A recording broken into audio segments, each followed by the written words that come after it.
मदन द्वादशी व्रत में मृदुगुणों का आख्यान।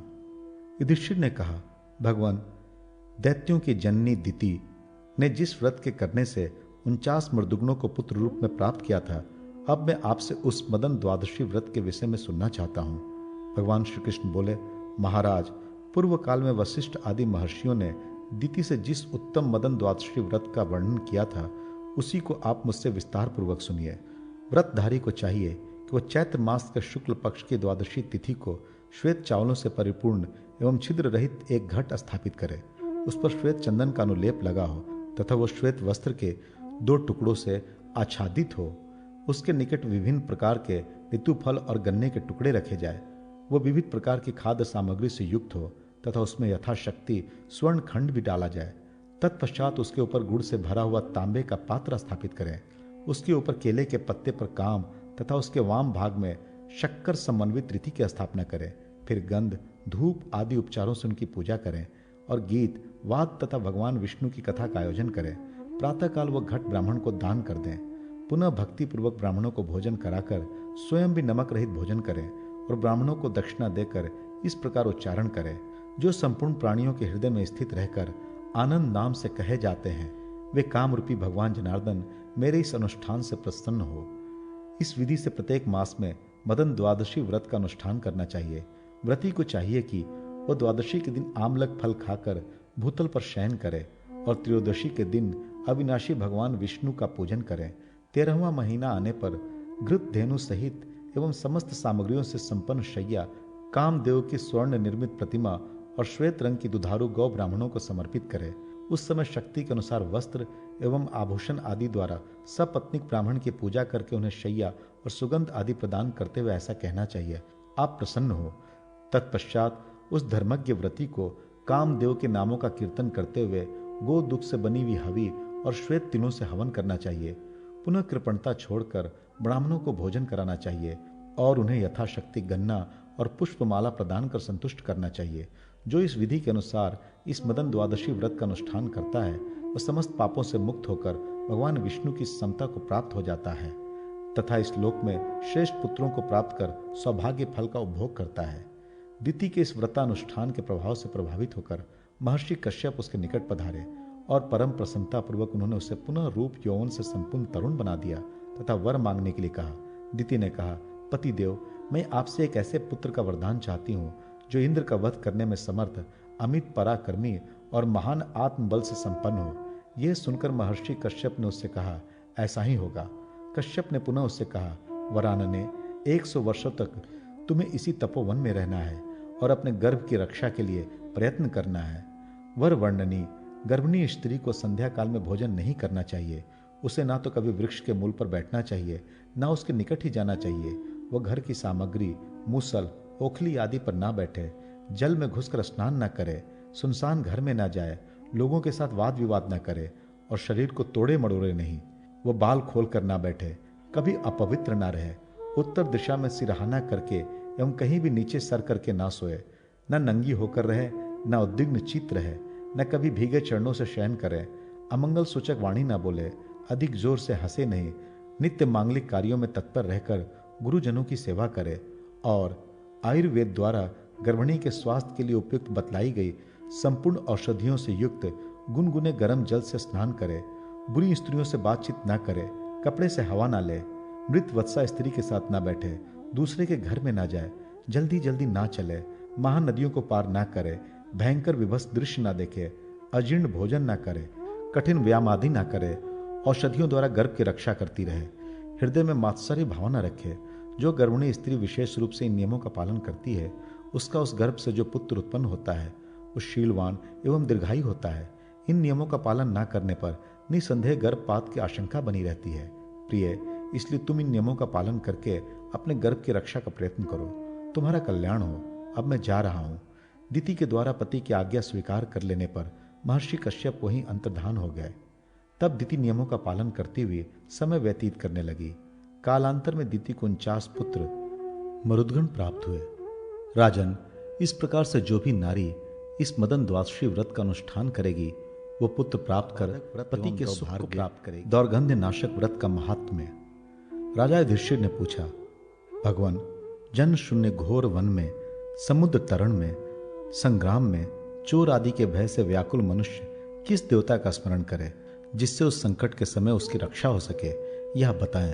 भगवान श्री कृष्ण ने कहा, महाराज, सर्वमंगला भगवती श्री दुर्गा देवी का स्मरण करने पर पुरुष कभी भी दुख और भय को प्राप्त नहीं होता।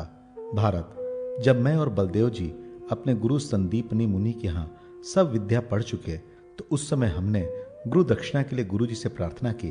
तब गुरु जी ने हमारा दिव्य प्रभाव जानकर यही कहा, प्रभु, मेरा पुत्र प्रभाग क्षेत्र में गया था, वहां उसे समुद्र में किसी प्राणी ने मार दिया। उसी पुत्र को गुरु दक्षिणा के रूप में मुझे प्राप्त कराओ। तब हम यमलोक में गए और वहां से गुरु पुत्र को लेकर गुरु जी के समीप आए और गुरु दक्षिणा के रूप में उन्हें उनका पुत्र समर्पित कर दिया। तदनंतर गुरु को प्रणाम कर जब हम चलने लगे तब गुरु जी ने कहा, पुत्रों, इस स्थान में तुम अपने चरणों का चिन्ह बना दो। हमने भी गुरु की आज्ञा के अनुसार वैसा ही किया। फिर हम वापस घर आ गए। उसी दिन से बलराम जी के दक्षिण पाद का, मध्य में सर्वमंगला का और मेरे वाम चरण चिन्ह का पुत्र प्राप्ति की कामना से अथवा अपनी इच्छाओं की पूर्ति के लिए सभी वहां पूजन करते हैं। प्रत्येक मास को शुक्ल पक्ष की त्रयोदशी को एक भुक्त नक्त व्रत अथवा उपवास रहकर मृतिका अथवा स्वर्ण की इनकी प्रतिमा बना करके गंध, पुष्प, धूप, दीप, नैवेद्य, मधु आदि से जो स्त्री अथवा पुरुष पूजन करता है वो संपूर्ण पापों से मुक्त हो स्वर्ग में निवास करता है। राजा युधिष्ठिर ने पुनः पूछा, यदुशार्दुल, ऐसा कौन सा व्रत है जिसके आचरण से शरीर का दुर्गंध नष्ट हो जाए और दौर्भाग्य भी दूर हो जाए? भगवान श्री कृष्ण ने कहा, महाराज, इसी प्रश्न को रानी विष्णु भक्ति ने जातुकर्ण्य मुनि से पूछा था। तब उन्होंने उनसे कहा, देवी, ज्येष्ठ मास के शुक्ल पक्ष की त्रयोदशी में पवित्र जलाशय में स्नान करें और शुद्ध स्थान में उत्पन्न श्वेत आग, रक्त करवीर तथा नीम वृक्ष की पूजा करें। ये तीनों वृक्ष भगवान सूर्य को अत्यंत प्रिय हैं। प्रातःकाल सूर्योदय हो जाने पर भगवान सूर्य का दर्शन कर उनका अपने हृदय में ध्यान करें। अनंतर पुष्प, नैवेद्य, धूप आदि उपचारों से उन वृक्षों की पूजा करें और पूजन के अनंतर उन्हें नमस्कार करें। राजन, इस विधि से जो स्त्री पुरुष इस व्रत को करते हैं उनके शरीर की दुर्गंध तथा उनका दौर्भाग्य दोनों दूर हो जाते हैं धर्मराज का और वे सौभाग्यशाली हो जाते हैं। राजा युधिष्ठिर ने पूछा, भगवान, ऐसा कौन सा व्रत है जिसके करने से यमराज प्रसन्न हो जाए और नरक का दर्शन ना हो? भगवान श्री कृष्ण ने कहा, महाराज, एक बार जब मैं द्वारका स्थित समुद्र में स्नान करके बाहर निकला तब देखा कि मुद्गल मुनि चले आ रहे हैं। उनका तेज सूर्य के समान था और उनके मुख के तपस तेज से दिशाएं उद्भाषित हो रही थी। तब मैंने उनका अर्धपाद आदि से सत्कार कर आदर पूर्वक उनसे पूछा, महाराज, प्राणियों के लिए अत्यंत भयदायक नरक तथा यमदूतों आदि का जिससे दर्शन ना हो ऐसा कोई व्रत आप मुझसे बतलाएं। ये सुनकर मुद्गल मुनि भी कुछ विस्मित से हो गए, किंतु बाद में शांत मन होकर वे बोले, प्रभु, एक बार ऐसा हुआ कि मुझे अकस्मात मूर्छा आ गई और मैं पृथ्वी पर गिर पड़ा। उस स्थिति में मैंने देखा कि हाथ में लाठी लिए हुए कुछ लोग आग से जलते हुए से मेरे शरीर से निकलकर बाहर खड़े हुए थे और मेरे हृदय से एक अंगूठे के बराबर व्यक्ति को बलपूर्वक खींचकर तथा रस्सियों से बांधकर यमपुरी की ओर ले जा रहे थे। फिर मैं तत्काल क्या देखता हूं कि यमराज की सभा लगी है और लाल पीले नेत्रों वाली यमराज सभा में विराजमान है तथा कफ, वात, पित्त, ज्वर, मांस, शोथ, फोड़े, फुंसी, भगंदर, अक्षी रोग, विषुचिका, कलग्रह आदि अनेक प्रकार के रोग और मृत्यु उन्हें घेरे हुए हैं और वे सभी मूर्तिमान होकर यम देवी की उपासना कर रहे हैं। यमदूत भयंकर शस्त्र धारण किए हैं। कुछ राक्षस, दानव आदि भी वहां बैठे हैं। सिंह, व्याघ्र, बिच्छू, दंश, सियार, सांप, उल्लू, कीड़े मकोड़े आदि भयंकर जीव जंतु वहां उपस्थित हैं। यमराज ने अपने किंकरों से पूछा, दूतो, तुम लोग यहाँ इन मुदग मुनि को क्यों ले आए? मैंने तो मुदगल क्षत्रियों को लाने के लिए कहा था। वह कौंडिन्य नगर का निवासी भीष्म का पुत्र है। उसकी आयु समाप्त हो चुकी है। इस मुनि को तत्काल छोड़ दो और उसे ही ले आओ। ये सुनकर वह दूत कौंडिन्य नगर गए, किंतु वहां राजा मुद्गल में मृत्यु का कोई लक्षण न देखकर भ्रांत होकर पुनः यमलोक में वापस आए और उन्होंने सारा वृत्तांत यमराज को बता दिया। इस पर यमराज ने उनसे कहा, दूतो, जिन पुरुषों ने नर कार्ति विनाशिनी त्रयोदशी का व्रत किया है उन्हें यम किंकर नहीं देख पाते, इसलिए तुम लोगों ने राजा मृदगल को नहीं पहचाना। पुनः यमदूतों द्वारा व्रत के विधान को पूछे जाने पर यमराज ने उनसे कहा, मार्गशीर्ष मास के शुक्ल पक्ष की त्रयोदशी को जब रविवार एवं मंगलवार ना हो तब उस दिन 13 विद्वान और पवित्र ब्राह्मणों तथा एक पुराण वाचक का वर्ण करके पूर्वाहन काल में इन ब्राह्मणों को उत्तराभिमुख पवित्र आसन पर बैठाएं। तिल तैल से उनका अभ्यंग करके गंध काशाय तथा हल्के गर्म जल से उन्हें पृथक पृथक स्नान कराएं और उनकी सेवा शुश्रूषा करें। अनंतर पूर्वाभिमुख बैठाकर उन्हें शाल्यन्न, मुद्गान, गुड़ के अपूप तथा सुपक्व व्यंजन आदरपूर्वक खिलाएं। पुनः व्रती पवित्र होकर आचमन करे और उन ब्राह्मणों की अर्चना करे। ताम पात्र में प्रस्थ मात्र एक पसर या एक सेर तिल, तंडुल, दक्षिणा, छत्र, जलपूर्ण कलश आदि उन्हें अलग अलग प्रदान कर विसर्जित करें। इसी प्रकार वर्ष भर तक व्रत करें। कोई मानव यदि आदरपूर्वक एक बार भी इस व्रत को कर ले तो वह मेरे यमलोक को दर्शन नहीं करता, वह मेरी माया से अदृष्ट रहता है।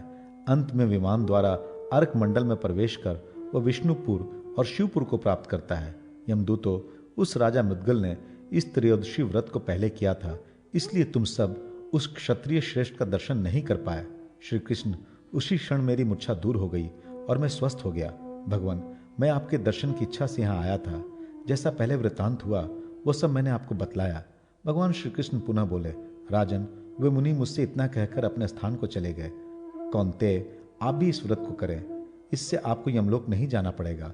इसी प्रकार जो कोई भी स्त्री पुरुष इस त्रयोदशी व्रत का श्रद्धापूर्वक आचरण करेंगे वे सभी पापों से मुक्त होकर अपने पुण्य कर्म के प्रभाव से स्वर्ग में पूजित होंगे और उन्हें कभी यम आपदा नहीं सहनी पड़ेगी। युधिष्ठिर ने पूछा, संसार से उद्धार करने वाले स्वामिन, आप रूप एवं सौभाग्य प्रदान करने वाला कोई व्रत बतलाएं। भगवान श्री कृष्ण ने कहा, महाराज, शरीर को क्लेश देने वाले बहुत से व्रतों के करने से क्या लाभ? अकेले अनंग त्रयोदशी ही सब दोषों का शमन एवं समस्त मंगलों की वृद्धि करने वाली है। आप इसकी विधि सुने। पहले जब भगवान शंकर ने कामदेव को दग्ध कर दिया तब वह बिना अंग के ही सबके शरीर में निवास करने लगा। कामदेव ने इस व्रत को किया था, इसी से इसका नाम अनंग त्रयोदशी पड़ा। इस व्रत में मार्गशीर्ष मास के शुक्ल पक्ष की त्रयोदशी को नदी, तडाग आदि में स्नान कर जितेंद्रिय हो पुष्प, धूप, दीप, नैवेद्य और कालोद्भुत फलों से भगवान शंकर का शशि शेखर नाम से पूजन करें और तिल सहित अक्षतों से हवन करें। रात्रि को मधु प्राशन कर सो जाएं। इससे व्रती कामदेव के समान ही सुंदर हो जाता है और 10 अश्वमेघ यज्ञों का फल प्राप्त करता है। इसी प्रकार पौष मास के शुक्ल पक्ष की त्रयोदशी में भगवान शंकर का योगेश्वर नाम से पूजन कर चंदन का प्राशन करें तो शरीर में चंदन के समान गंध हो जाती है और व्रती राजसूय यज्ञ का फल प्राप्त करता है। माघ मास के शुक्ल पक्ष की त्रयोदशी को भगवान शंकर का महेश्वर नाम से पूजन कर मोती का चूर्ण भक्षण करें तो उत्तम सौभाग्य प्राप्त करता है। इसी प्रकार फाल्गुन में हरेश्वर नाम से पूजन कर कंकोल का प्राशन करने से अतुल सौंदर्य प्राप्त होता है। चैत्र में सुरूपक नाम से पूजन करने और कपूर प्राशन करने से प्रति चंद्र के तुल्य मनोहर हो जाता है और महान सौभाग्य प्राप्त करता है। वैशाख में महारूप नाम से पूजन कर जाति फल जायफल का प्राशन करें, इससे उत्तम कुल की प्राप्ति होती है और उसमें सब काम सफल हो जाते हैं तथा वह सहस्त्र गोदान का फल प्राप्त कर ब्रह्मलोक में निवास करता है। ज्येष्ठ में प्रदुमन नाम से पूजन करें और लवंग का प्राशन करें, इससे उत्तम स्थान, श्रेष्ठ लक्ष्मी और सभी सुख संपदाएं प्राप्त होती है तथा वह 108 वाजपेयी यज्ञों का फल प्राप्त करता है। आषाढ़ में उमा भरता नाम से पूजन कर तिलोदक का प्राशन करे, इससे उत्तम रूप प्राप्त होता है तथा वह 100 वर्ष तक सुखी जीवन व्यतीत करता है। श्रावण में उमापति नाम से पूजन कर तिलों का प्राशन करें, इससे पौंड्रिक यज्ञ का फल प्राप्त होता है। भाद्रपद मास में सदोजात नाम से पूजन कर अगुरु का प्राशन करें, इससे वह भूमि पर सबका गुरु बनता है और पुत्र, पौत्र, धन आदि प्राप्त कर बहुत दिन संसार सुख भोग कर अंत में विष्णु लोक में पूजित होता है। अश्विन मास में त्रिदशाधिपति नाम से पूजन कर स्वर्णोदक का प्राशन करे तो व्रती उत्तम रूप, सौभाग्य, प्रगल्भता और करोड़ों निष्क दान फल प्राप्त करता है। कार्तिक में विश्वेश्वर नाम से पूजन कर दमन दौना फल का प्राशन करें तो व्रती अपने बाहुबल से समस्त संसार का स्वामी होता है और अंत में शिवलोक में निवास करता है। इस प्रकार वर्ष भर इस उत्तम व्रत का पालन कर पारना करनी चाहिए। फिर कलश स्थापित कर उसके ऊपर ताम्र पात्र और उसके ऊपर शिव की प्रतिमा स्थापित कर श्वेत वस्त्र से आच्छादित करें। गंध, पुष्प, धूप, दीप, नैवेद्य आदि से उसका पूजन कर उसे शिव भक्त ब्राह्मण को प्रदान कर दें। साथ ही पय, स्वनी, स्वत्सा, गौ, छाता और यथाशक्ति दक्षिणा देनी चाहिए। इस प्रकार जो इस अनंग त्रयोदशी व्रत को करता है और व्रत पारण के समय महान उत्सव करता है, वो निष्कंटक राज्य, आयुष्य, बल, यश तथा सौभाग्य प्राप्त करता है और अंत में एवं रंभा कदली व्रत। राजा युधिष्ठिर ने पूछा, भगवान, श्रेष्ठ स्त्रियां जल पूर्ण तडागों और सरोवरों में किस निमित्त स्नान दान आदि कर्म करती हैं, इसे आप बताएं। भगवान श्री कृष्ण बोले, महाराज, भाद्रपद मास के शुक्ल पक्ष की चतुर्दशी को बावली, कुएं, पुष्करणी तथा बड़े बड़े जलाशयों आदि के पास पवित्र होकर भगवान वरुण देव को अर्घ्य प्रदान करना चाहिए। व्रती को चाहिए कि तडाग के तट पर जाकर फल, पुष्प, वस्त्र, दीप, चंदन, महावर, सप्त धान्य, बिना अग्नि के स्पर्श से पका हुआ अन्न, तिल, चावल, खजूर, नारिकेल, बिजौरा, नींबू, नारंगी, अंगूर, दाड़िम, सुपारी आदि उपचारों से वाणु सहित वरुण देव की एवं जलाशय की विधि पूर्वक पूजा करें और उन्हें अर्घ्य प्रदान कर इस प्रकार उनकी प्रार्थना करें, जलचर जीवों के स्वामी वरुण देव, आपको नमस्कार है। सभी जल एवं जल से उत्पन्न रस द्रव्यों के स्वामी वरुण देव, आपको नमस्कार है। मेरे शरीर में पसीना, दुर्गंध या विरसता आदि मेरे मुख में ना हो। वारुणी देवी के स्वामी वरुण देव, आप मेरे लिए सदा प्रसन्न एवं वरदायक बने रहें। व्रती को चाहिए कि इस दिन बिना अग्नि के पके हुए भोजन अर्थात फल आदि का भोजन करे। इस विधि से जो पाली व्रत को करता है वह तत्क्षण सभी पापों से मुक्त हो जाता है, आयु, यश और सौभाग्य प्राप्त करता है तथा समुद्र के जल की भांति उसके धन का कभी अंत नहीं होता। भगवान श्री कृष्ण ने पुनः कहा, राजन, अब मैं ब्रह्मा जी की सभा में देवर्षियों द्वारा पूछे जाने वाले देवल मुनि प्रोक्त रंभा व्रत का वर्णन कर रहा हूं।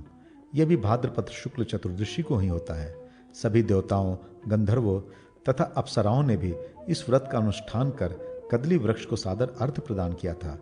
व्रती को चाहिए कि इस चतुर्दशी को नाना प्रकार के फल, अंकुरित अन्नों, सप्त धान्य, दीप, चंदन, दही, दुर्वा, अक्षत, वस्त्र, पकान, जायफल, इलायची तथा लवंग आदि उपचारों से कदली वृक्ष का पूजन कर उससे निम्नलिखित मंत्र से अर्घ्य प्रदान करें। कदली देवी, आप अपने पत्तों से वायु के व्यास से ज्ञान एवं चेतना का संचार करती हुई सभी कामनाओं को देती है। आप मेरे शरीर में रूप, लावण्य, आरोग्य प्रदान करने की कृपा करें, आपको नमस्कार है।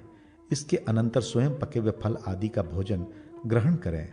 जो भी पुरुष अथवा स्त्री भक्ति से इस व्रत को करती है उसके वंश में दुर्भगा, दरिद्रा, वंध्या, पापणी, व्याभिचारिणी, कुलटा, पुनर्भ, दृष्टा और पति की विरोधनी कोई कन्या नहीं उत्पन्न होती। इस व्रत को करने पर नारी सौभाग्य, पुत्र, पौत्र, धन, आयुष्य तथा कीर्ति आदि प्राप्त कर 100 वर्ष पर्यंत अपने पति के साथ आनंद पूर्वक रहती है। इस रंभा व्रत को गायत्री ने स्वर्ग में किया था। इसी प्रकार गौरी ने कैलाश में, इंद्राणी ने नंदनवन में, लक्ष्मी ने श्वेत द्वीप में, राज्ञी ने रवि मंडल में, अरुंधति ने दारुवन में, स्वाहा ने मेरु पर्वत पर, सीता देवी ने अयोध्या में, वेदवती ने हिमाचल पर और भानुमति ने तो नागपुर में संग में महर्षि अंगिका का आख्यान। युधिष्ठिर ने पूछा, भगवान, प्राचीन काल में जब अग्निदेव अदृश्य हो गए उस समय अग्नि का कार्य किसने किया और कैसे अग्नि पुनः अपना स्वरूप प्राप्त किया, इसे आप बतलाएं। भगवान श्री कृष्ण ने कहा, महाराज, एक बार उतथ्य मुनि और अंगिका मुनि का विद्या में और तप में परस्पर श्रेष्ठता के विषय में बहुत विवाद हुआ। इसका निश्चय करने के लिए दोनों ब्रह्मलोक गए और उन्होंने ब्रह्मा जी को सारा वृत्तांत बतलाया। ब्रह्मा जी ने उनसे कहा, तुम दोनों जाकर सभी देवताओं और लोकपालकों को यहाँ बुला लाओ, तब सभी के समक्ष इसका निर्णय किया जाएगा। ब्रह्मा जी का यह वचन सुनकर दोनों जाकर सभी देवता, ऋषि, गंधर्व, किन्नर, यक्ष, राक्षस, दैत्य, दानव आदि को बुला लाए, किंतु भगवान सूर्य नहीं आए। ब्रह्मा जी के पुनः कहने पर उतथ्य मुनि सूर्य नारायण के समीप जाकर बोले, भगवान, आप शीघ्र ही हमारे साथ ब्रह्मलोक चलें। भगवान सूर्य ने कहा, मुने, हमारे चले जाने पर जगत में अंधेरा छा जाएगा, इसलिए हमारा चलना किस प्रकार हो सकता है, हम नहीं चल सकेंगे। ये सुनकर उतथ्य मुनि वहां से चले आए और ब्रह्मा जी को सब वृत्तांत सुना दिया। तब ब्रह्मा जी ने अंगिरा मुनि से सूर्य भगवान को बुलाने के लिए कहा। अंगिरा मुनि ब्रह्मा जी की आज्ञा पाकर सूर्य नारायण के समीप गए और उनसे ब्रह्मलोक चलने को कहा। सूर्य नारायण ने वही उत्तर उनको भी दिया। तब अंगिरा ने कहा, प्रभु, आप ब्रह्मलोक जाएं, मैं आपके स्थान पर यहाँ रहकर प्रकाश करूंगा। यह सुनकर सूर्य नारायण तो ब्रह्मा जी के पास चले गए और अंगिरा प्रचंड तेज से तपने लगे। उधर भगवान सूर्य ने ब्रह्मा जी से पूछा, ब्रह्मन, आपने किस निमित्त से मुझे यहाँ बुलाया है? ब्रह्मा जी ने कहा, देव, आप शीघ्र ही अपने स्थान पर जाएं, नहीं तो अंगिरा मुनि संपूर्ण ब्रह्मांड को दग्ध कर डालेंगे। देखिए उनके ताप से सभी लोग दग्ध हो रहे हैं। जब तक वे सब कुछ भस्म न कर डालें उससे पूर्व ही आप प्रतिष्ठित हो जाए। ये सुनते ही सूर्य भगवान पुनः अपने स्थान पर लौट आए और उन्होंने अंगिरा मुनि की स्तुति कर उन्हें विदा किया। अंगिरा पुनः देवताओं के समीप गए। देवताओं ने अंगिरा मुनि की स्तुति की और कहा, भगवान, जब तक हम अग्नि को ढूंढे तब तक आप अग्नि के सभी कर्म कीजिए। देवताओं का ऐसा वचन सुनकर महर्षि अंगिरा अग्नि रूप में देव कार्य आदि को संपन्न करने लगे। जब अग्निदेव आए तो उन्होंने देखा कि अंगिरा मुनि अग्नि बनकर स्थित हैं। इस पर वो बोले, मुने, आप मेरा स्थान छोड़ दें। मैं आपकी शुभा नाम की स्त्री से ज्येष्ठ एवं प्रिय पुत्र के रूप में उत्पन्न होऊंगा और तब मेरा नाम होगा बृहस्पति। आपको और भी बहुत से पुत्र पौत्र होंगे। ये वर पाकर प्रसन्न हो महर्षि अंगिरा ने अग्नि का स्थान छोड़ दिया। राजन, अग्निदेव को चतुर्दशी तिथि को ही अपना स्थान प्राप्त हुआ था, इसलिए यह तिथि अग्नि को अति प्रिय है और आग्नेय चतुर्दशी तथा रौद्री चतुर्दशी के नाम से प्रसिद्ध है। स्वर्ग में देवता और भूमि पर मानधता, मनु, नहुष आदि बड़े बड़े राजाओं ने इस तिथि को माना है। जो पुरुष युद्ध में मारे जाएं, सर्प आदि के काटने से मरे हों और जिसने आत्मघात किया हो, उनका इस चतुर्दशी तिथि में श्राद्ध करना चाहिए, जिससे वह सद्गति को प्राप्त हो जाए। इस तिथि के व्रत का विधान इस प्रकार है। चतुर्दशी को उपवास करें और गंध, पुष्प, धूप, दीप, नैवेद्य आदि से त्रिलोचन श्री सदाशिव का पूजन करें। रात्रि में जागरण करें। रात्रि में पंचगव्य के प्राशन कर भूमि पर ही शयन करें। तैल क्षार से रहित श्यामक सावा का भोजन करें। अग्नि के नाम मंत्रों द्वारा काले तिलों से 108 आहुतियां प्रदान करें। दूसरे दिन प्रातः स्नान कर पंचामृत से शिव जी को स्नान कराकर भक्ति पूर्वक उनका पूजन करें और पूर्वोक्त रीति से हवन कर उनकी प्रार्थना करें। पीछे आरती कर ब्राह्मण को भोजन कराएं, उनको दक्षिणा दे और मौन हो स्वयं भी भोजन करे। इस प्रकार 1 वर्ष व्रत कर सुवर्ण की त्रिलोचन भगवान शंकर की प्रतिमा बनाए। प्रतिमा को चांदी के वृषभ पर स्थित कर 2 श्वेत वस्त्रों से आच्छादित कर ताम्रपात्र में स्थापित करें। तदनंतर गंध, श्वेत पुष्प, धूप, दीप, नैवेद्य आदि से उसका पूजन कर ब्राह्मण को दे दे। जो 1 वर्ष तक इस व्रत को करता है वो लंबी आयु प्राप्त कर अंत में तीर्थ में प्राण प्रत्याग कर शिवलोक में देवताओं के साथ विहार करता है। वहां बहुत काल तक रहकर वो पृथ्वी में आकर ऐश्वर्य संपन्न धार्मिक राजा होता है, पुत्र पौत्रों से समन्वित होता है और चिरकाल तक आनंदित रहता है तथा अपने अभिष्ट अनंत चतुर्दशी व्रत विधान करता है। भगवान श्री कृष्ण ने कहा, राजन, संपूर्ण पापों का नाशक, कल्याणकारक तथा सभी कामनाओं को पूर्ण करने वाला अनंत चतुर्दशी नामक एक व्रत है, जिसे भाद्रपद मास के शुक्ल पक्ष की चतुर्दशी को संपन्न किया जाता है। युधिष्ठिर ने पूछा, भगवान, आपने जो अनंत नाम लिया है, क्या यह अनंत शेष नाग है या कोई अन्य नाग है, या परमात्मा है या ब्रह्म है? अनंत संज्ञा किसकी है, इसे आप बतलाएं। भगवान श्री कृष्ण बोले, राजन, अनंत मेरा ही नाम है। कला, काष्ठा, मुहूर्त, दिन, पक्ष, मास, ऋतु, अयन, संवत्सर, युग तथा कल्प आदि काल विभागों के रूप में मैं ही अवस्थित हूँ। संसार का भार उतारने तथा दानवों का विनाश करने के लिए वसुदेव के कुल में मैं ही उत्पन्न हुआ हूँ। पार्थ, आप मुझे विष्णु, जिष्णु, हर, शिव, ब्रह्मा, भास्कर, शेष, सर्वव्यापी ईश्वर समझिए और अनंत भी मैं ही हूँ। मैंने आपको विश्वास उत्पन्न करने के लिए ऐसा कहा है। युधिष्ठिर ने पुनः पूछा, भगवान, मुझे आप अनंत व्रत के महात्म्य और विधि को तथा इसे किसने पहले किया था और इस व्रत का क्या पुण्य है, इसे बतलाएं। भगवान श्री कृष्ण ने कहा, युधिष्ठिर, इस संबंध में एक प्राचीन आख्यान है, उसे आप सुने। कृत युग में वशिष्ठ गोत्री सुमंतु नाम के एक ब्राह्मण थे। उनका महर्षि भृगु की कन्या दीक्षा से वेदोक्त विधि से विवाह हुआ था। उन्हें सभी शुभ लक्षणों से संपन्न एक कन्या उत्पन्न हुई, जिसका नाम शीला रखा गया। कुछ समय बाद उसकी माता दीक्षा का ज्वर से देहांत हो गया और उस पतिव्रता को स्वर्गलोक प्राप्त हुआ। सुमंतु ने पुनः एक कर्कशा नाम की कन्या से विवाह कर लिया। वो अपने कर्कशा नाम के समान ही दुशील, कर्कश तथा नित्य कलह कारिणी एवं चंडी रूपा थी। शीला अपने पिता के घर में रहती हुई दीवाल, देहली तथा स्तंभ आदि में मांगलिक स्वास्तिक, पद्म, शंख आदि विष्णु चिन्हों का अंकित कर उनकी अर्चना करती रहती। सुमंतकु को शीला के विवाह की चिंता होने लगी। उन्होंने शीला का विवाह कौंडिन्य मुनि के साथ कर दिया।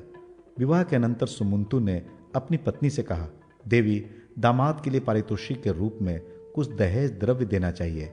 यह सुनकर कर्कशा क्रुद्ध हो उठी और उसने घर में बने मंडप को उखाड़ डाला तथा भोजन से बचे हुए कुछ पदार्थों को पाथेय के रूप में प्रदान कर कहा, चले जाओ। फिर उसने कपाट बंद कर लिया। कौंडिन्य भी शीला को साथ लेकर बैलगाड़ी से धीरे धीरे वहां से चल पड़े। दोपहर का समय हो गया था। वे एक नदी के किनारे पहुंचे। शीला ने देखा कि शुभ वस्त्रों को पहने हुए कुछ स्त्रियां चतुर्दशी के दिन भक्तिपूर्वक जनार्दन की अलग अलग पूजा कर रही थीं। शीला ने उन स्त्रियों के पास जाकर पूछा, देवियों, आप लोग यहाँ किसकी पूजा कर रही हैं? इस व्रत का क्या नाम है? वे स्त्रियां बोलीं, ये व्रत अनंत चतुर्दशी के नाम से प्रसिद्ध है। शीला बोली, मैं भी इस व्रत को करूंगी।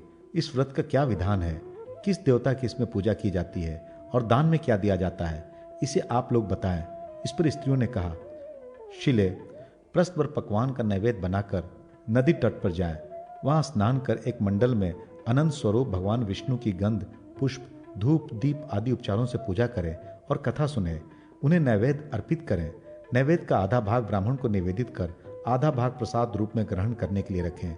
भगवान अनंत के सामने 14 ग्रंथि युक्त एक दोरक स्थापित कर उसे कुंकुमादि से चर्चित करें। भगवान को वो दोरक निवेदित करके पुरुष दाहिने हाथ में और स्त्री बाएं हाथ में बांध ले। दोरक बंधन का मंत्र इस प्रकार है, हे वासुदेव, अनंत संसार रूपी महासमुद्र में मैं डूब रही हूं, आप मेरा उद्धार करें। साथ ही अपने अनंत स्वरूप में मुझे भी आप विनियुक्त कर लें। हे अनंत स्वरूप, आपको मेरा बार बार प्रणाम है। दोरक बांधने के अनंतर नैवेद्य ग्रहण करना चाहिए। अंत में विश्व रूपी अनंत देव भगवान नारायण का ध्यान कर अपने घर जाएं। शिले, हमने इस अनंत व्रत का वर्णन किया। तदनंतर शीला ने भी इस विधि से इस व्रत का अनुष्ठान किया। पाथे निवेदित कर उसका आधा भाग ब्राह्मण को प्रदान कर आधा स्वयं ग्रहण किया और दोरक भी बांधा। उसी समय शीला के पति कौंडिनी भी वहां आए। फिर वे दोनों बैलगाड़ी से अपने घर की ओर चल पड़े। घर पहुंचते ही व्रत के प्रभाव से उनका घर प्रचुर धन धान एवं गोधन से संपन्न हो गया। वह शीला भी मणि मुक्ता तथा स्वर्ण आदि हारों और वस्त्रों से सुशोभित हो गई। वो साक्षात सावित्री के समान दिखाई देने लगी। कुछ समय बाद एक दिन शीला के हाथ में बंधे अनंत दोरक को उसके पति ने क्रुद्ध होकर तोड़ दिया। उस विपरीत कर्म विपाक से उनकी सारी लक्ष्मी नष्ट हो गई। गोधन आदि चोरों ने चुरा लिया। सभी कुछ नष्ट हो गया। आपस में कलह होने लगा। मित्रों ने संबंध तोड़ दिया। अनंत भगवान के तिरस्कार करने से उनके घर में दरिद्रता का साम्राज्य छा गया। दुखी होकर कौंडिन्य एक गहन वन में चले गए और विचार करने लगे कि मुझे कब अनंत भगवान के दर्शन का सौभाग्य प्राप्त होगा। उन्होंने पुनः निराहार रहकर तथा ब्रह्मचर्य पूर्वक भगवान अनंत का व्रत एवं उनके नामों का जप किया और उनके दर्शनों की लालसा से विवल होकर वह पुनः दूसरे निर्जन वन में गए। वहां उन्होंने एक फले फूले आम वृक्ष को देखा और उससे पूछा कि क्या तुमने अनंत भगवान को देखा है? तब उसने कहा, ब्राह्मण देवता, मैं अनंत को नहीं जानता। इस प्रकार वृक्षों आदि से अनंत भगवान के विषय में पूछते पूछते घास चरती हुई एक स्वत्सा गौ को देखा। कौंडिनी ने गौ से पूछा, धेनु के, क्या तुमने अनंत को देखा है? गौ ने कहा, विभो, मैं अनंत को नहीं जानती। इसके पश्चात कौंडिन्य फिर आगे बढ़े। वहां उन्होंने देखा कि एक वृषभ घास पर बैठा है। पूछने पर वृषभ ने भी बताया कि मैंने अनंत को नहीं देखा है। फिर आगे जाने पर कौंडिनी को 2 रमणीय तालाब दिखलाई पड़े। कौंडिनी ने उनसे भी अनंत भगवान के विषय में पूछा, किंतु उन्होंने भी अनभिज्ञता प्रकट की। इसी प्रकार कौंडिनी ने अनंत के विषय में गंधर्व तथा हाथी से पूछा। उन्होंने भी नकारात्मक उत्तर दिया। इस पर वह कौंडिन्य अत्यंत निराश हो पृथ्वी पर गिर पड़े। उसी समय कौंडिन्य मुनि के सामने कृपा करके भगवान अनंत वृद्ध ब्राह्मण के रूप में प्रकट हो गए और पुनः उन्हें अपने दिव्य चतुर्भुज विश्व रूप का दर्शन कराया। भगवान का दर्शन कर कौंडिन्य अति प्रसन्न हो गए और उनकी प्रार्थना करने लगे तथा अपने अपराधों के लिए क्षमा मांगने लगे। कौंडिन्य ने भगवान से पुनः पूछा, भगवान, घोर वन में मुझे जो आम्र वृक्ष, वृषभ, गौ, पुष्करणी, गंधर्व तथा हाथी मिले, वे कौन थे? आप तत्वतः उसे बतलाएं। भगवान बोले, दुष्देव, वो आम्र वृक्ष पूर्व जन्म में एक वैदज्ञ विद्वान ब्राह्मण था, किंतु उसे अपनी विद्या का बड़ा गर्व था। उसने शिष्यों को विद्या दान नहीं किया, इसलिए वह वृक्ष योनि को प्राप्त हुआ। जिस गौ को तुमने देखा वो उपजाऊ शक्ति रहित वसुंधरा थी। वो भूमि सर्वथा निष्फल थी, अतः वो गौ बनी। वृषभ सत्य धर्म का आश्रय ग्रहण कर धर्म स्वरूप ही था। वे पुष्करणियां धर्म और अधर्म की व्यवस्था करने वाली 2 ब्राह्मणियां थीं। वे परस्पर बहिनें थीं, किंतु धर्म अधर्म के विषय में उनमें परस्पर अनुचित विवाद होता रहता था। उन्होंने किसी ब्राह्मण, अतिथि अथवा भूखे को दान भी नहीं किया। इसी कारण वह दोनों बहनें पुष्करणी हो गईं। यहाँ भी लहरों के रूप में आपस में उनमें संघर्ष होते रहता है। जिस गंधर्व को तुमने देखा वो पूर्व जन्म में महान क्रोधी व्यक्ति था और हाथी पूर्व जन्म में धर्म दूषक था। हे विप्र, मैंने तुम्हें सारी बातें बतला दी। अब तुम अपने घर जाकर अनंत व्रत करो, तब मैं तुम्हें उत्तम नक्षत्र का पद प्रदान करूंगा। तुम स्वयं संसार में पुत्र पौत्रों एवं सुख को प्राप्त कर अंत में मोक्ष प्राप्त करोगे। ऐसा वर देकर भगवान अंतर्धान हो गए। कौंडिन्य ने भी घर आकर भक्तिपूर्वक अनंत व्रत का पालन किया और अपने पिता वे धर्मात्मा उत्तम सुख प्राप्त कर अंत में स्वर्ग में पुनर्वसु नामक नक्षत्र के रूप में प्रतिष्ठित हुए। जो व्यक्ति इस व्रत को करता है या इस कथा को सुनता है वो भी भगवान के स्वरूप में मिल जाता है। कथा एवं व्रत विधि। राजा युधिष्ठिर ने पूछा, भगवान, संसार में श्रवणी नाम की जिन देवियों का नाम सुना जाता है वे कौन हैं और उनका क्या धर्म है तथा वे क्या करती हैं, इसे आप बतलाने की कृपा करें। भगवान श्री कृष्ण ने कहा, पांडव श्रेष्ठ, ब्रह्मा ने इन श्रवणी देवियों की रचना की है। संसार में मानव जो कुछ भी शुभ अथवा अशुभ कर्म करते हैं वे श्रवणी देवियां उस विषय की सूचना शीघ्र ही ब्रह्मा को श्रवण कराती हैं। इसीलिए ये श्रवणी कही गई हैं। संसार के प्राणियों का नियमन करने के कारण ये पूज्य हैं। ये दूर से ही जान सुन देख लेती हैं। कोई भी ऐसा कर्म नहीं है जो इनसे अदृश्य है। इनमें ऐसी विलक्षण शक्ति है जो तर्क, हेतु आदि से अगम्य है। जिस प्रकार देवता, विद्याधर, सिद्ध, गंधर्व, किमपुरुष आदि पूज्य एवं पुण्यप्रद हैं, उसी प्रकार ये श्रवणी देवियां भी वंदनीय एवं पुण्यमयी है। स्त्री पुरुषों को इनकी प्रसन्नता के लिए व्रत करना चाहिए तथा जल, चंदन, पुष्प, धूप, पकान आदि से इनकी पूजा करनी चाहिए और स्त्रियों तथा पुरुषों को भोजन कराकर व्रत की पालना करनी चाहिए। इनका व्रत न करने से मृत्यु कष्ट होता है और यम यातना सहन करनी पड़ती है। राजन, इन विषयों में आपको एक आख्यान सुनाता हूँ। प्राचीन काल में नहुष नाम के एक राजा थे। उनकी रानी का नाम जयश्री था। वो अत्यंत सुंदर, शीलवती एवं पतिव्रता थी। एक बार गंगा में स्नान करके वह महर्षि वशिष्ठ के समी पर्वती आश्रम में गई। वहां उसने देखा कि माता अरुंधति मुनि पत्नियों को विविध प्रकार का भोजन करा रही हैं। जयश्री ने उन्हें प्रणाम कर पूछा, भगवती, आप ये कौन सा व्रत कर रही हैं? अरुंधति बोली, देवी, मैं श्रवणी का व्रत कर रही हूँ। इस व्रत को मुझे महर्षि वशिष्ठ ने बताया है। यह व्रत अत्यंत गुप्त और महर्षियों का सर्वस्व है तथा कन्याओं के लिए श्रेष्ठ एवं उत्तम पति प्रदान करने वाला है। तुम यहाँ ठहरो, मैं तुम्हारा आतिथ्य करूंगी। और उन्होंने वैसा ही किया। तदनंतर जयश्री अपने नगर में चली आई। कुछ समय बाद वह उस व्रत को तथा अरुंधति के भोजन को भूल गई।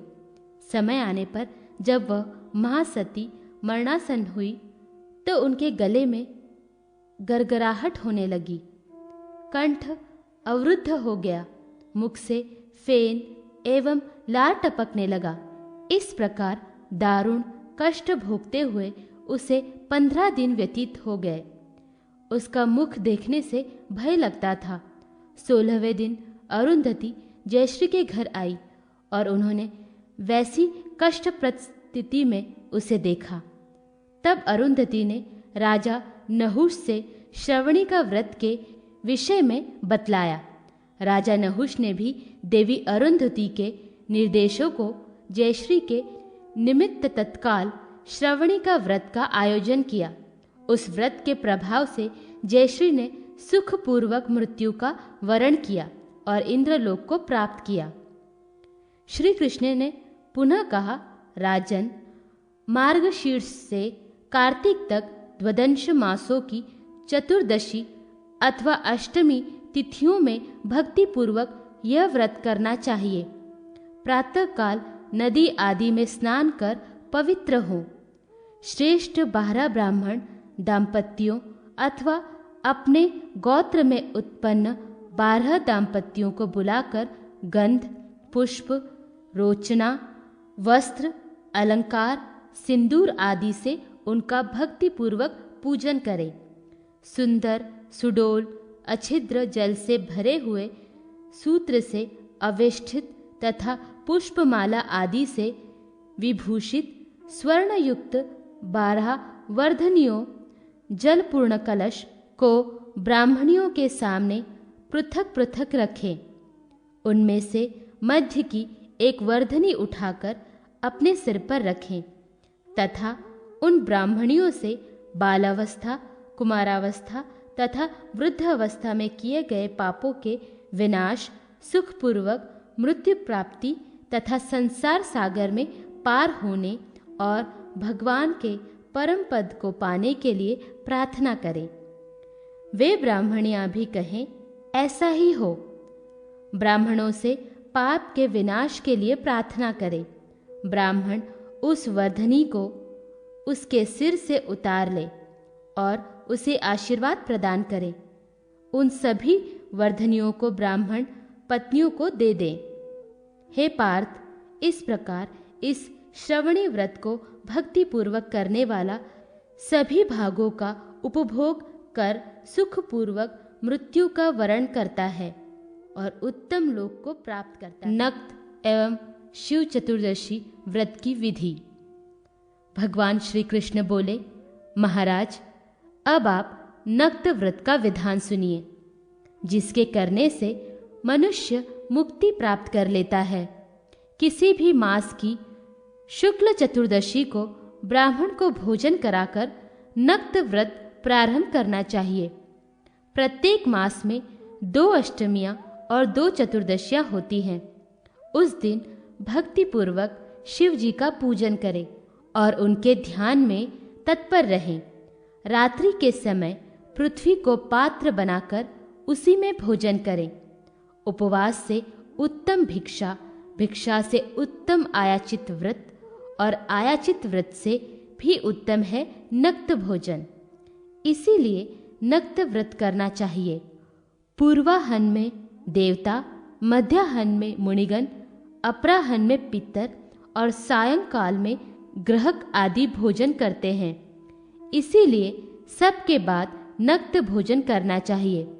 नक्त व्रत करने वाला पुरुष नित्य स्नान, स्वलभ, हविष्यान्न भोजन, सत्य भाषण, नित्य हवन और भूमि शयन करे। इस प्रकार 1 वर्ष तक व्रत करके अंत में घृतपूर्ण कलश के ऊपर भगवान शिव की मृत्तिका से बनी प्रतिमा स्थापित करें। कपिला गौ के पंचगव्य से प्रतिमा को स्नान कराकर फल, पुष्प, यव, क्षीर, दही, दुर्वाकुर, तिल तथा चावल जल में छोड़कर अष्टांग अर्घ्य प्रदान करें। दोनों घुटनों को पृथ्वी पर रखकर पात्र को सिर तक उठाकर महादेव जी को अर्घ्य दे। अनंतर अनेक प्रकार के भक्ष्य भोज्य नैवेद्य निवेदित करें। एक उत्तम स्वच्छ गौ और वृषभ वेदवेता ब्राह्मण को दक्षिणा सहित दे। इस व्रत को करने वाला व्यक्ति दिव्य देह धारण कर उत्तम विमान में बैठकर रुद्रलोक में जाता है। वहां 300 कोटि वर्ष पर्यंत सुख भोग कर इस लोक में महान राजा होता है। एक बार भी जो इस विधान से नक्त व्रत कर श्री सदाशिव का पूजन करता है, वह स्वर्ग लोक को प्राप्त करता है। भगवान श्री कृष्ण ने पुनः कहा, महाराज, अब मैं तीनों लोकों में प्रसिद्ध शिव चतुर्दशी की विधि बता रहा हूं। यह महेश्वर व्रत शिव चतुर्दशी नाम से प्रसिद्ध है। इस व्रत में मार्गशीर्ष मास के शुक्ल पक्ष की त्रयोदशी को एक बार भोजन करें और चतुर्दशी को निराहार रहकर पार्वती सहित भगवान शंकर की गंध, पुष्प, धूप, दीप आदि उपचारों से पूजा करें। स्वर्ण का वृषभ बनाकर उसकी भी पूजा करें। अनंतर वह वृषभ तथा स्थापित जलपूर्ण कलश ब्राह्मण को प्रदान कर दे।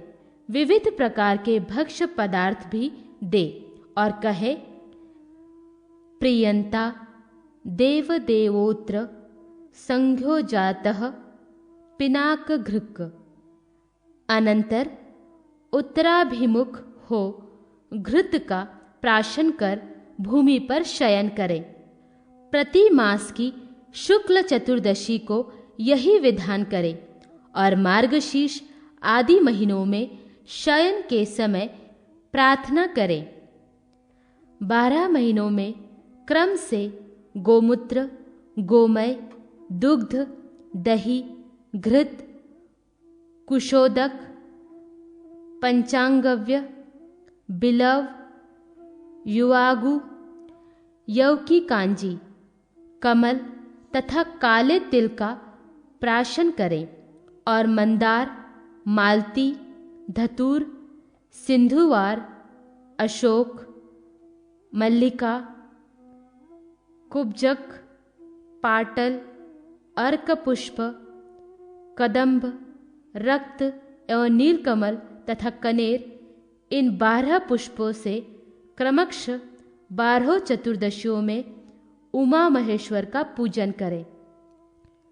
अनेक प्रकार के भोजन, वस्त्र, आभूषण, दक्षिणा आदि देकर ब्राह्मणों को संतुष्ट कर नीले कृष्ण रंग का वृक्ष छोड़ें और एक गौ तथा एक वृक्ष सुवर्ण का बना करके 8 मोतियों से युक्त उत्तम शैया पर स्थापित करें।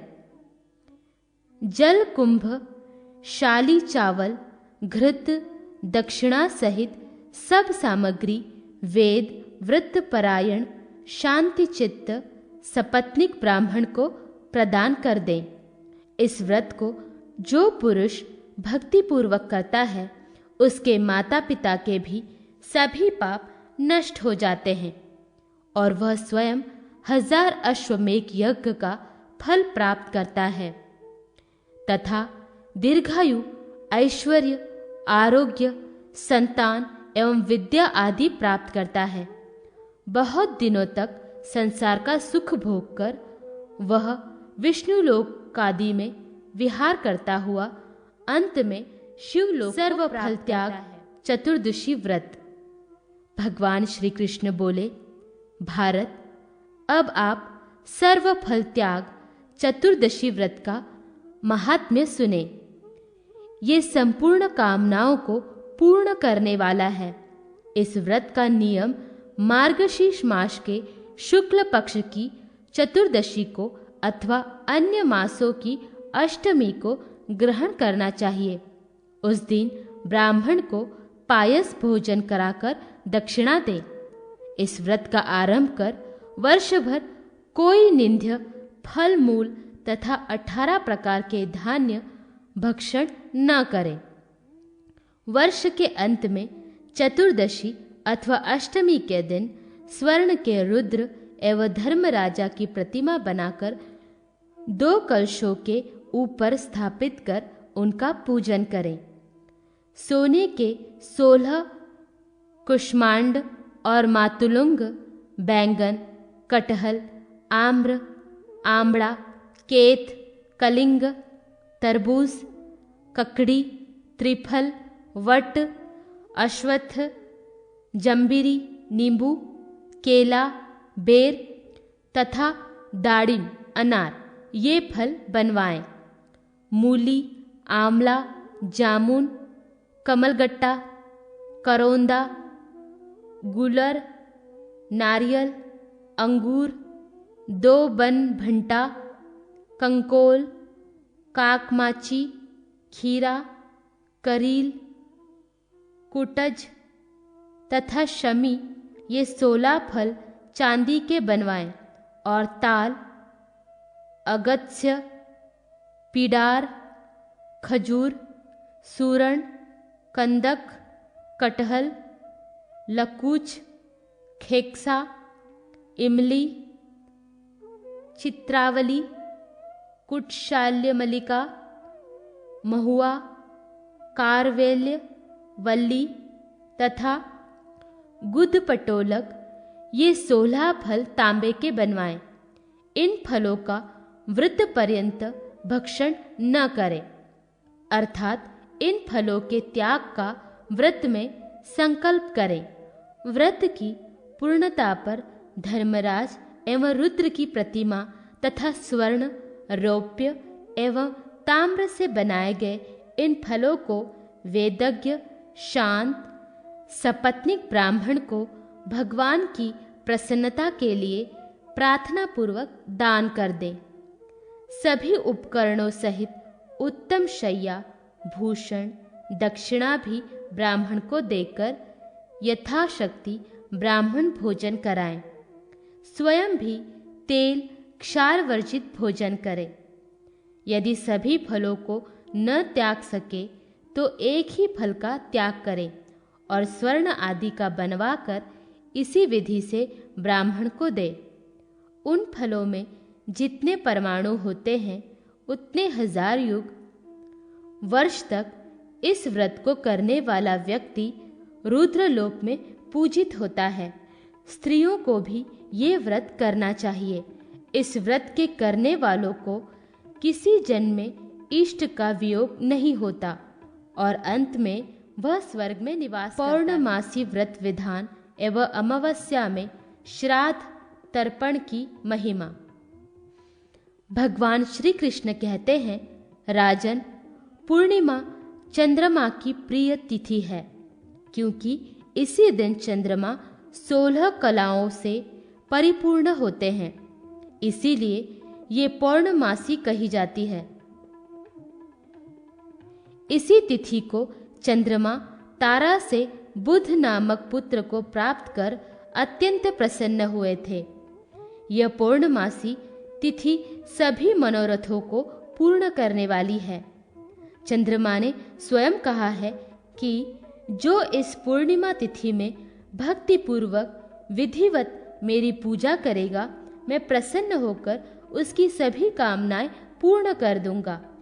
व्रती को चाहिए कि पूर्णिमा के दिन प्रातः नदी आदि में स्नान कर देवता और पितरों का तर्पण करें।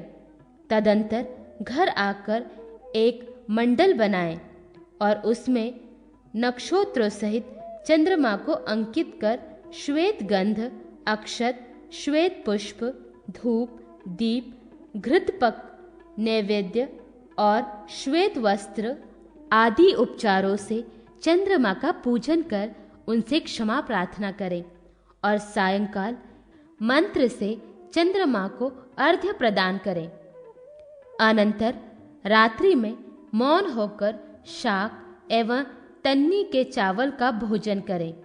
प्रत्येक मास की पौर्णमासी को इसी प्रकार उपवास पूर्वक चंद्रमा की पूजा करनी चाहिए। यदि कृष्ण पक्ष की अमावस्या में कोई श्रद्धावान व्यक्ति चंद्रमा की पूजा करना चाहे तो उसके लिए भी यही विधि बतलाई गई है। इससे सभी अभिष्ट सुख प्राप्त होते हैं। अमावस्या तिथि पितरों को अत्यंत प्रिय है। इस दिन दान एवं तर्पण आदि करने से पितरों को तृप्ति प्राप्त होती है। जो अमावस्या को उपवास करता है उसे आशय वाट के नीचे श्राद्ध कराने वाला फल प्राप्त होता है। यह अक्षय वट पितरों के लिए उत्तम तीर्थ है। जो अमावस्या को अक्षय वट में पितरों के उद्देश्य से श्रद्धादि क्रिया करता है, वह पुण्यात्मा अपने 21 कुलों का उद्धार कर देता है। इस प्रकार 1 वर्ष पर्यंत पूर्णिमा व्रत करके नक्षत्र सहित चंद्रमा की सुवर्ण की प्रतिमा बना करके वस्त्राभूषण आदि से उसका पूजन कर ब्राह्मणों को दान कर दें। व्रती यदि इस व्रत को निरंतर कर सके तो एक पक्ष के व्रत को ही करके उद्यापन कर ले। पार्थ, पौर्णमासी व्रत करने वाला व्यक्ति सभी पापों से मुक्त हो चंद्रमा की तरह सुशोभित होता है और पुत्र, पौत्र, धन, आरोग्य आदि प्राप्त कर बहुत काल तक सुख भोग कर अंत समय में प्रयागम में प्राण त्याग कर विष्णु लोक को जाता है। जो पुरुष पूर्णिमा को चंद्रमा का पूजन और अमावस्या को पितृतर्पण, पिंडदान आदि करते हैं, वे कभी धन धान्य संतान आदि से वैशाखी, कार्तिकी और माघी पूर्णिमा की विधि। राजा युधिष्ठिर ने पूछा, भगवान, संवत्सर में कौन कौन तिथियां स्नान दान आदि में अधिक पुण्यप्रद हैं, उसका आप वर्णन करें। भगवान श्री कृष्ण बोले, महाराज, वैशाख, कार्तिक और माघ इन 3 महीनों की पूर्णिमाएं स्नान दान आदि के लिए अति श्रेष्ठ हैं। इन तिथियों में स्नान दान आदि अवश्य करने चाहिए। इन तिथियों में तीर्थों में स्नान करें और यथाशक्ति दान दें। वैशाखी को उज्जैनी शिप्रा में, कार्तिकी को पुष्कर में और माघी को वाराणसी में गंगा में स्नान करना चाहिए। इस दिन जो पितरों का तर्पण करता है वह अनंतर फल पाता है और पितरों का उद्धार हो जाता है। वैशाख पूर्णिमा को अन्न, स्वर्ण और वस्त्र सहित जल पूर्ण कलश ब्राह्मण को दान करने से व्रती सर्वार्थ शौक मुक्त हो जाता है।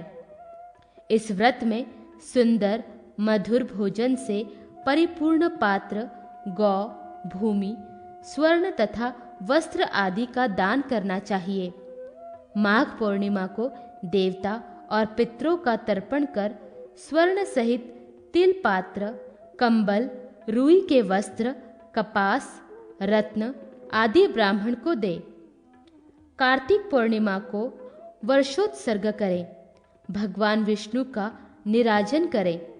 हाथी, घोड़े, रथ और घृत धेनु आदि 10 धेनुओं का दान करें और केला, खजूर, नारियल, अनार, संतरा, ककड़ी, बैंगन, करेला, कुंदूर, कुष्मांड आदि फलों का दान करें। इन पुण्य तिथियों में जो स्नान दान आदि नहीं करते वे जन्मांतर में रोगी और दरिद्री होते हैं। ब्राह्मणों को दान देने का तो फल है ही, परंतु बहन, भांजे, बुआ आदि को तथा दरिद्र बंधुओं को भी दान देने से बड़ा पुण्य होता है।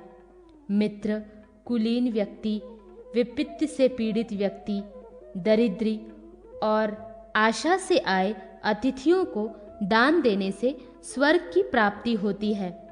राजन, सीता और लक्ष्मण सहित श्री रामचंद्र जब वन चले गए थे उस समय भरत जी अपने ननिहाल में थे।